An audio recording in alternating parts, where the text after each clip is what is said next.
Hello बच्चों, कैसे हैं आप लोग। उम्मीद है अच्छे होंगे और पढ़ाई लिखाई बढ़िया चल रही होगी। कक्षा 11 भौतिक विज्ञान की आज की क्लास में हम लोग अलग अलग पाठ शुरू करेंगे। इकाई तो शुद्ध गतिकी ही है।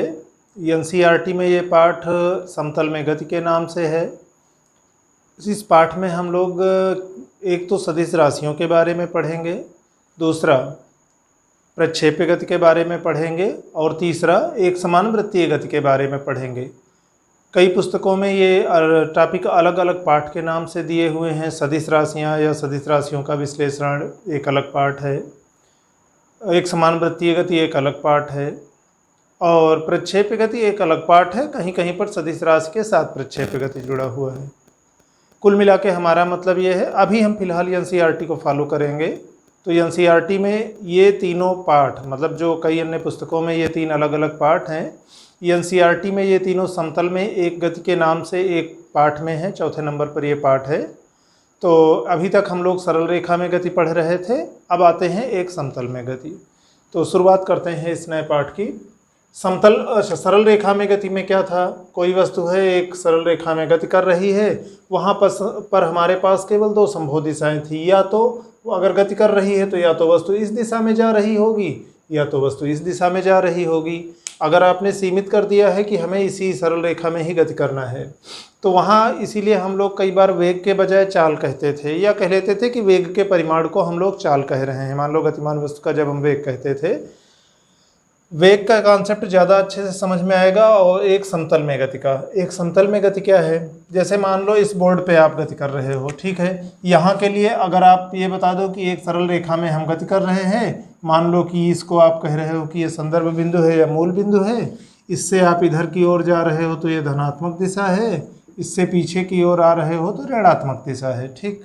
तब अगर मान लो एक बार आपने कहा कि v1 इधर वेग से कोई वस्तु गति कर रही है, थोड़ी समय बाद कहा आपने नहीं v2 वेग से इधर गति कर रही है, तो यहाँ v1 वेग क्या है वो आपका धनात्मक लिया जाएगा, यहाँ v2 वेग क्या है आपका ऋणात्मक लिया जाएगा।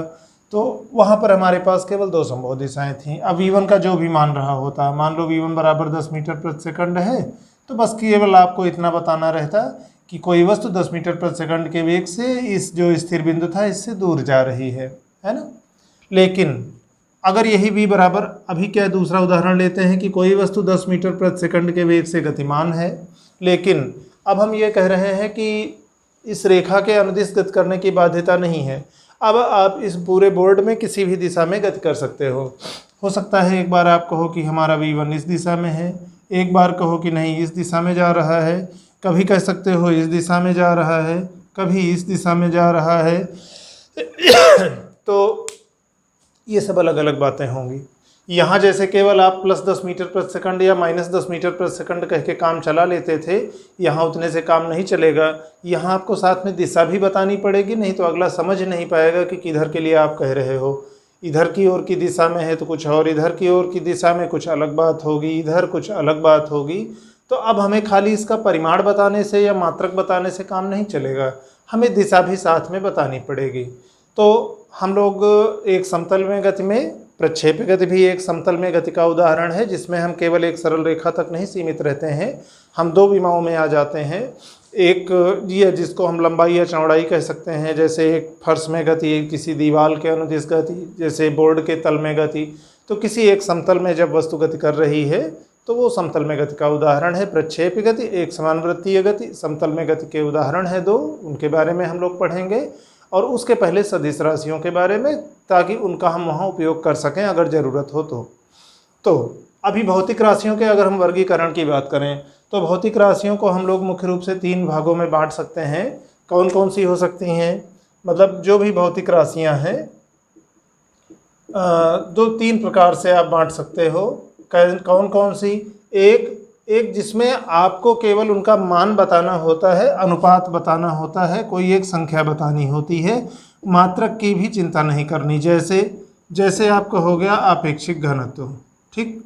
आपेक्षिक घनत्व क्या है, जल की तुलना में किसी वस्तु का घनत्व कितना है। जैसे मान लो आपने कहा कि जल का घनत्व, जैसे जल का घनत्व कितना है, जल का होता है 1.0 × 10³ किलोग्राम प्रति घन मीटर, ठीक। पारा का मान लो उदाहरण ले तो पारा का 13.6 गुणे 10⁻³ किलोग्राम प्रति घन मीटर। अब पारा का घनत्व जल की तुलना में कितना है तो 13.6 गुना है ना। तो आप कह लो कि पारे का अपेक्षिक घनत्व 13.6 है। केवल इतना भी कह लेंगे तो हम समझ जाएंगे कि हमारा मतलब क्या है। अब उसी तरह से अन्य राशियां हैं, जैसे अपवर्तनांक है, विद्युतशीलता है किसी माध्यम की, तो वहाँ पर आपको केवल मान बताना है, मात्रक की भी चिंता नहीं करनी है। दूसरी वे राशियाँ होती हैं अदिश राशियाँ हैं। अदिश राशियाँ या स्केलर क्वांटिटीज़, ये राशियाँ होती हैं जिनमें आपको आंकिक मान के साथ साथ मात्रक भी बताना होता है। जैसे आपने कहा कि किसी इस वस्तु का द्रव्यमान 2 किलोग्राम है, तो केवल 2 कहने से काम नहीं चलेगा कि इस वस्तु का द्रव्यमान 2 है, आप मात्रक भी बताओ कि किस मात्रक में माप रहे थे तब 2 आया था। तो ऐसी राशियां अदिश राशियां हैं जिनको केवल आप उनका मात्रक बता दो कि इस मात्रक में आपने मापा है, और उस मात्रक में मापने पर आंकिक मान क्या था। तो आंकिक मान और मात्रक ये दो जानकारियां पर्याप्त हों जिस राशि को व्यक्त करने के लिए, वो अदिश राशियों की कोटि में आती हैं। यहाँ पर दिशा महत्वपूर्ण नहीं होती है। तीसरी एक राशियां हैं सदिश राशियां। सदिश का मतलब सधन दिश, दिशा के साथ, यानी अब अदिश में आप अगर दिशा वाला भी गुण जोड़ लो तो सदिश राशियां होती हैं। पर ध्यान रखना यहाँ पर एक शर्त और है कि दिशा दिखने के साथ साथ ये राशियां वेक्टर योग के नियमों का पालन करनी चाहिए। अभी अदिश राशियां क्या हैं, वो सामान्य बीजगणितीय योग के नियम का पालन करती हैं। जैसे मान लो किसी पलड़े पर, तराजू के पलड़े पर आपने एक बार कहा कि हम 2 किलोग्राम का वस्तु रखें, फिर आपने कहा हम 3 किलोग्राम की वस्तु और रखें, फिर आपने कहा कि उसमें से हम -4 किलोग्राम की वस्तु रखें, तो -4 किलोग्राम की वस्तु रखने का मतलब है 4 किलोग्राम उसमें से आपने हटा लिया। अब कुल कितना बचा है, तो आप 2 रखे थे, फिर 3 रखे थे, 2 धन 3 5, और -4 किलोग्राम रखने का मतलब 4 किलोग्राम हटा लिए थे, तो 5 - 4 यानी 1 किलोग्राम लास्ट में बचा है।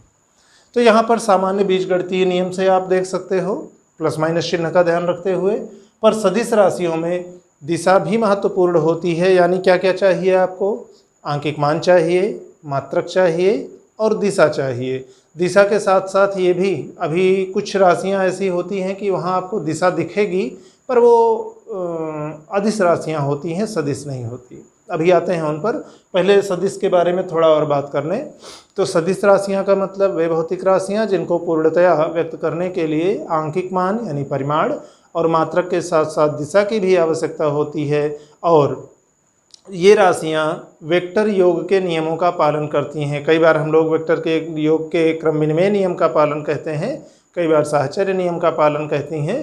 तो इन दोनों के बजाय हम संक्षेप में कह सकते हैं कि ये वेक्टर योग के नियम का पालन करती हैं। वेक्टर योग के नियम में क्या है, 2 सदिशों को अगर आप जोड़ रहे हो तो केवल उनके परिमाण ही नहीं मायने रखते हैं, उनके बीच का कोण भी मायने रखता है, उनकी दिशा भी मायने रखती है। दिशा अगर आप बदल दोगे तो परिमाण बदल जाएगा। जैसे एक उदाहरण लेते हैं विद्युत धारा का। किसी परिपथ में हम जब विद्युत धारा दिखाते हैं तो हम तार से प्रवाहित होने वाले धारा की दिशा भी दिखाते हैं। अभी जैसे मान लो कोई तार है, ये तार का एक खंड हमने लिया AB, इस खंड से धारा बह रही है I, ठीक। किसी परिस्थिति में ऐसा हुआ कि धारा इधर से इधर को बह रही थी। अच्छा, कुछ समय बाद परिस्थितियां कुछ ऐसी बदली कि वही धारा बह रही है लेकिन अब दिशा हमारी ये हो गई है। तो जाहिर सी बात है कि इन दोनों का असर तो एक समान नहीं होगा। ये इधर की तरफ जब जा रही थी तो इससे जुड़े परिपथों में कुछ और हो रहा था, जब धारा इधर की ओर लौट रही है तो बात कुछ और रही होगी।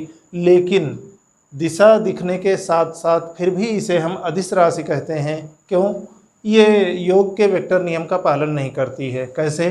मान लो आपके पास एक तार है, ऐसे आ रहा है, इसमें कुछ धारा आ रही है, दूसरा तार आया, इससे ऐसे धारा आ रही है I2, इसमें धारा आ रही है I1, ठीक। इन दोनों को जोड़ करके आप एक तीसरे तार से निकाल रहे हो। ध्यान देना, इस जोड़ की ओर ये इन दोनों में धारा आ रही है, तीसरे से बाहर जा रही है, इस तीसरे में धारा का मान I1 + I2 होगा, ठीक। अगर हम बाई चांस इनके बीच का कोण बदल दें, मान लो हम इसको ऐसे कर दें, इस तार को घुमा के ऐसे कर दें, धारा अभी भी I2 ही आ रही है, तो परिणामी क्या इसका बदलेगा? नहीं बदलेगा।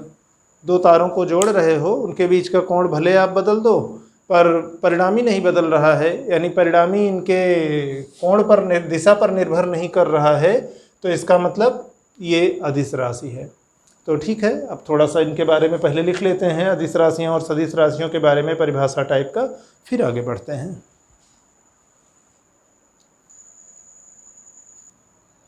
अभी हम लोग इसके पहले जब भौतिक राशियों के वर्गीकरण में बात कर रहे थे कि 3 प्रकार की हो सकती हैं। एक, जिनमें केवल हमें अनुपात से काम चल जाएगा। दूसरा, जिनमें हमें मात्रक और परिमाण बताना रहेगा। और तीसरा, जिनमें मात्रक और परिमाण के साथ साथ दिशा भी बतानी रहेगी और दिशा महत्वपूर्ण होती है। दिशा बदलोगे तो राशि बदल जाएगी। ये सदिश राशियाँ होती हैं। जिनमें दिशा है तो मान लो अगर है लेकिन महत्वपूर्ण नहीं है, यानी जोड़ घटाने में दिशा का रोल नहीं है, केवल इतना ही है कि प्लस या माइनस, तो उसके अलावा अगर कोई और रोल नहीं है तो अदिश राशियाँ। और तो हम लोग अभी अदिश और सदिश राशियों के बारे में लिखते हैं। मुख्य फोकस हमारा इन 2 पर रहेगा, बल्कि मुख्य सदिश राशियों पर रहेगा। तो अदिश राशियाँ यानी स्केलर क्वांटिटीज़ क्या होती हैं, यानी अदिश भौतिक राशियाँ। तो एक बार जो लिखे हैं सुन लेते हैं। वे भौतिक राशियाँ अदिश राशियाँ कहलाती हैं जिनको परिमाण यानी आंकिक मान व उचित मात्रक के साथ पूर्णतया व्यक्त किया जा सकता है। यदि दिशा संबंधित होती भी है, जैसे कि विद्युत धारा में होती है, तो भी इसे बीजगणितीय नियम यानी प्लस या माइनस चिन्ह का ध्यान रखते हुए जोड़ा या घटाया जा सकता है। तो हमारा मतलब ये था कि बहुत अधिक राशियाँ वे राशियाँ होती हैं जिनको पूरी तरह से आप केवल उचित मात्रक में आंकिक मान बता दो तो काम चल जाएगा, व्यक्त कर सकते हो पूरी तरह से। और बाई चांस अगर दिशा उनमें है भी, जैसे विद्युत धारा में होती है, तो आपको केवल ये बताना है कि अच्छा किसी बिंदु की ओर या उससे दूर, तो उस हिसाब से वो जुड़ेगी या घटेगी। इन 2 के अलावा और कुछ दिशा का रोल नहीं है उसमें। बाकी आप कोण बदलते रहो, कोई फ़र्क नहीं पड़ता है, केवल प्लस या माइनस का मतलब है। तो बीजगणितीय योग के नियम का पालन करती हूँ तो वो अदिश राशियाँ होती हैं। उदाहरण है जैसे दूरी, चाल, द्रव्यमान। अच्छा, इसी तरह आयतन भी अदिश राशि का उदाहरण है। फिर जब द्रव्यमान अदिश राशि है और आयतन अदिश राशि है तो द्रव्यमान बटे आयतन यानी घनत्व भी अदिश राशि है। ताप यानी टेम्परेचर, दाब यानी प्रेशर, कार्य यानी वर्क डन, ऊर्जा, ऊर्जा में जितने भी प्रकार की ऊर्जाएं हैं, गतिज ऊर्जा, स्थितिज ऊर्जा, दाब ऊर्जा, जो भी आप कहो, ध्वनि ऊर्जा, तो ये सभी ऊर्जाएं अदिश राशियाँ हैं। शक्ति यानी पावर या सामर्थ्य, आवेश, विद्युत आवेश, इलेक्ट्रिक चार्ज, विद्युत धारा, इलेक्ट्रिक करंट, समय, समय को भी हम लोग अदिश राशि ही मानेंगे।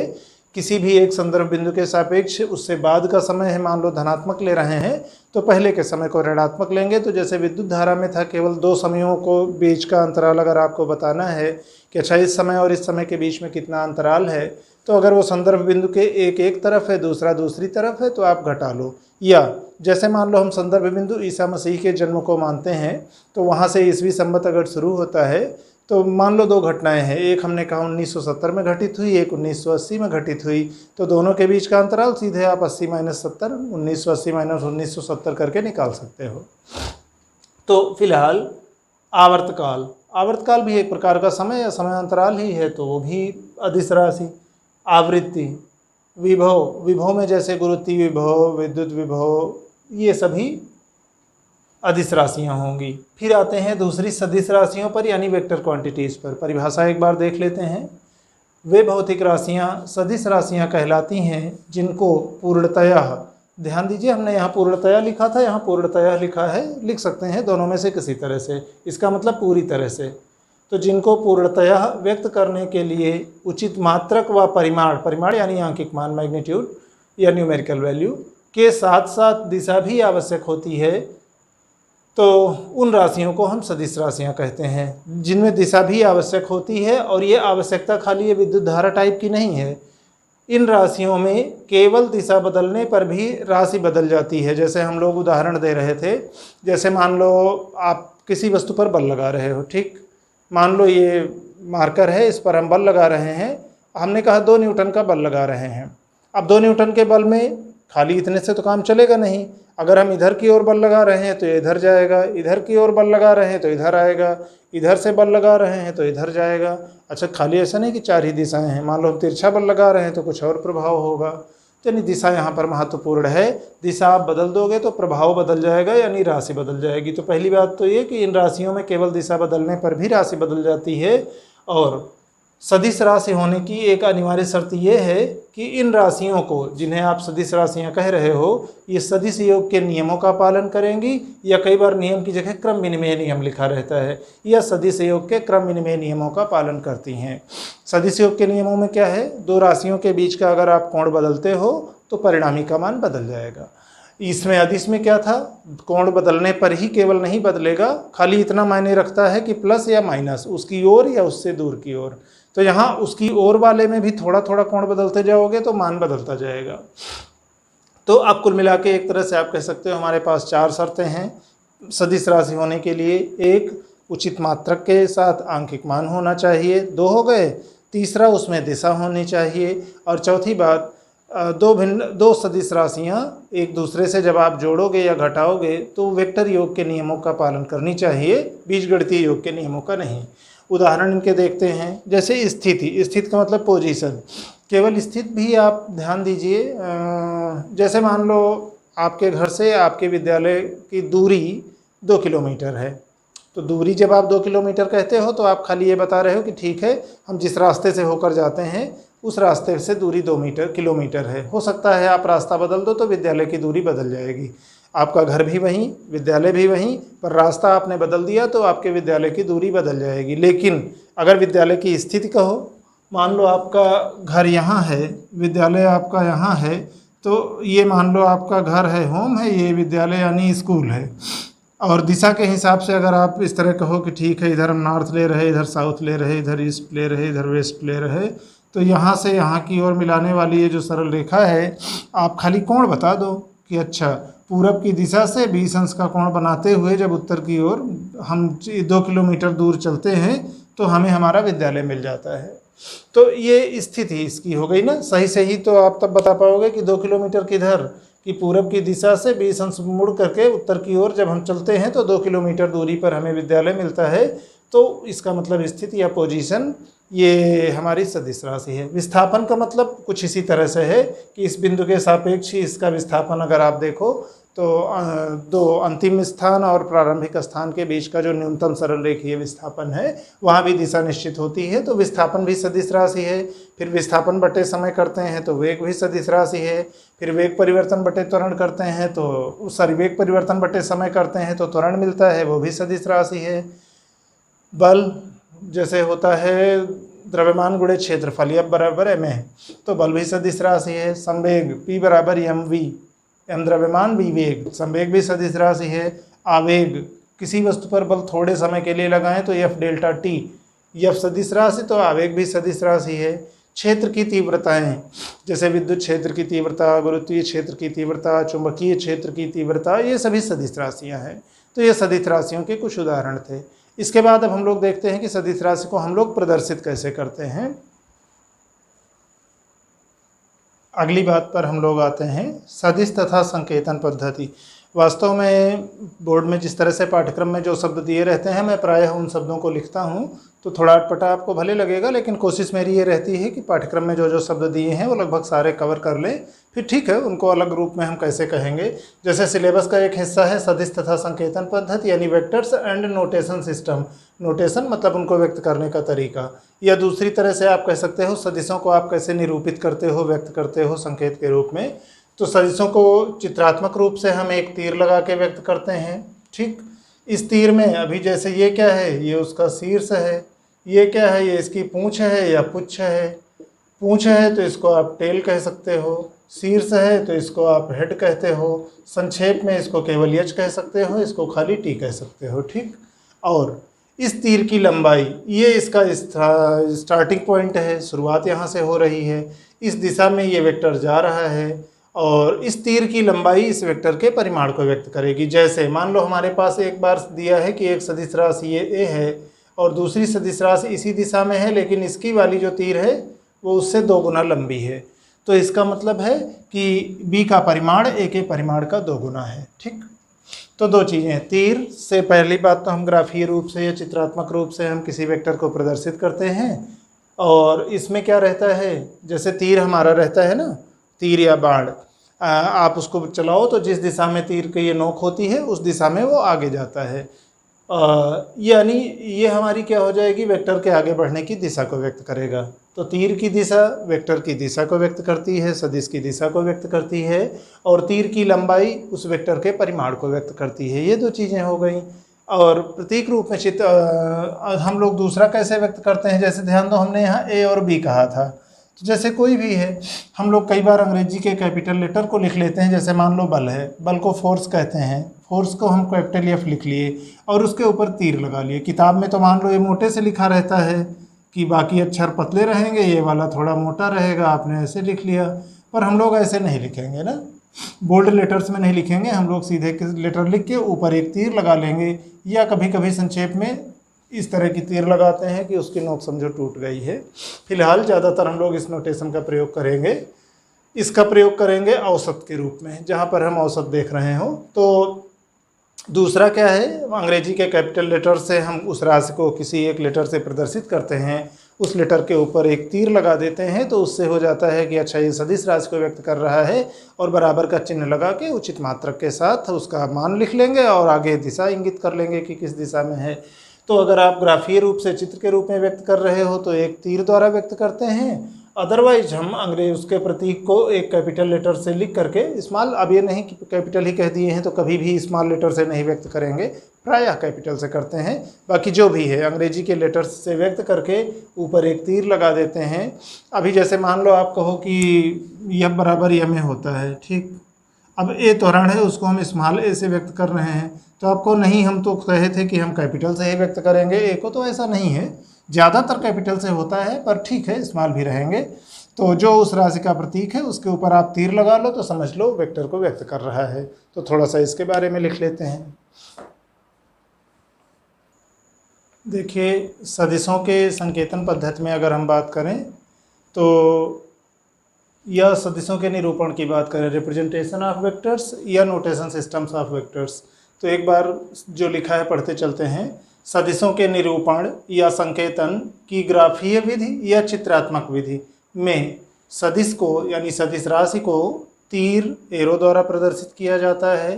तीर की दिशा पुच्छ, और तीर की दिशा ली जाती है पुच्छ से शीर्ष की ओर। तो तीर की दिशा उस सदिश की दिशा को व्यक्त करती है तथा तीर की लंबाई उस सदिश राशि के परिमाण को व्यक्त करती है। यानी अगर एक ही प्रकार की राशि है, उसके दो भिन्न भिन्न समयों पर मान हैं, तो उसको हम दो अलग अलग तीरों के द्वारा व्यक्त कर रहे हैं। एक बार तीर की लंबाई कुछ कम है, एक बार तीर की लंबाई कुछ ज़्यादा है, तो जिस बार तीर की लंबाई कुछ ज़्यादा है उस बार समझो उस राशि का मान ज़्यादा है। तो तीर की दिशा उस सदिश राशि की दिशा को व्यक्त करेगी और तीर की लंबाई उस सदिश राशि के परिमाण को व्यक्त करेगी। ठीक, तो ये तरीका हो गया। ध्यान ये रखना कि तीर का जो ये प्रारंभिक मतलब पुच्छ होता है, इसको हम प्रारंभिक बिंदु कहते हैं, यानी तीर का प्रारंभिक बिंदु पुच्छ कहलाता है और तीर का अंतिम बिंदु शीर्ष कहलाता है। यानी पुच्छ व्यक्त करेगा उस सदिश राशि के प्रारंभिक बिंदु को और शीर्ष व्यक्त करेगा उस सदिश राशि के अंतिम बिंदु को, कि वो सदिश यहाँ से शुरू हुआ है और यहाँ तक गया है। ठीक, दूसरा, ये तो चित्र वाला तरीका था। दूसरा, प्रतीक के रूप में जब हम लिखते हैं तो सदिश को उस राशि के प्रतीक के ऊपर तीर लगाकर भी व्यक्त करते हैं। जैसे मान लो बल है, बल का सदिश प्रतीक हम कैपिटल एफ लिख रहे हैं, तो कैपिटल एफ के ऊपर अगर तीर लगा दिए तो समझो फिर हम ये बता रहे हैं कि अच्छा ये बल सदिश राशि है, और बराबर करके अगर इसका हम कुछ मान आगे लिख रहे हैं तो वो उसका मान हो गया।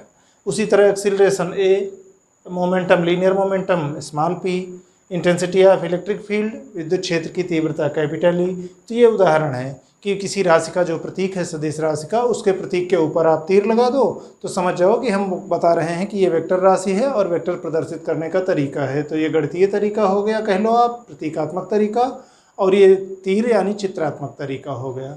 अच्छा, अगर केवल हमें परिमाण बताना हो, जैसे मान लो बल तो सदिश राशि है, लेकिन कभी अगर यफ के ऊपर तीर नहीं लगी है, केवल यफ लिखा है, तो इसका मतलब ये है कि हम केवल उस राशि के परिमाण को बता रहे हैं, दिशा की वो उतना ध्यान नहीं दे रहे हैं। तो यफ का मतलब ये है कि वो वेक्टर यफ का परिमाण है। जो माड लगा लिए हैं ना, ये दो समांतर लाइनों के बीच में इसको बंद कर लिए हैं, इसका मतलब है कि इस राशि के हमें केवल परिमाण को ये बता रहा है, तो ये मतलब वेक्टर एफ का परिमाण है।